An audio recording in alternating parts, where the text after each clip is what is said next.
हमें लगता है कभी कभी कि हम तो बहुत ठीक हैं, हमारी स्थिति तो बहुत बढ़िया है,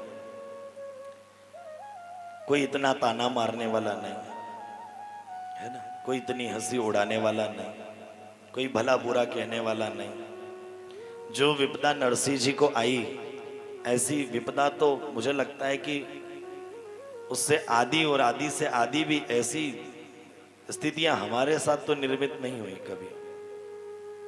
अब मुझे लगता है कि मान लो नरसिंह जी के साथ जो स्थिति परिस्थितियां बनी है, उससे यदि आदि या आदि से कम भी हमारे साथ बन रही होती तो हम तो आत्महत्या कर चुके होते।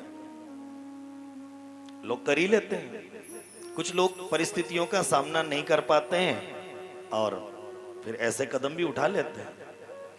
ऐसे लोगों के लिए गरुड़ पुराण में लिखा हुआ है कि घनघोर वन में ब्रह्म राक्षस बनकर के वो लोग जन्म लेते हैं, फिर उनको जल अन्न आदि ये कुछ भी प्राप्त नहीं होता है। ये गरुड़ पुराण में लिखा हुआ है, गरुड़ पुराण का मत है। प्रत्येक स्थिति परिस्थितियों का सामना करना ही तो जीवन है, इसी का नाम तो जीवन है। कभी सुख है, कभी दुख है, कहीं धूप है, कहीं छाया है, यही तो जीवन है।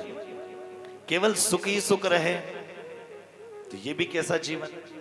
अच्छा, सुख ही रहे, सुख का अनुभव कब होता है पता है आप? जब दुख से निकल के आते हैं तभी तो सुख का अनुभव होता है। और सुख में ही रहे तो उसको क्या पता कि दुख के बाद सुख का क्या आनंद होता है। इसलिए सुख और दुख दोनों जरूरी है। और जो इन परिस्थितियों का सामना नहीं कर पाते उनको बुजदिल कहते हैं।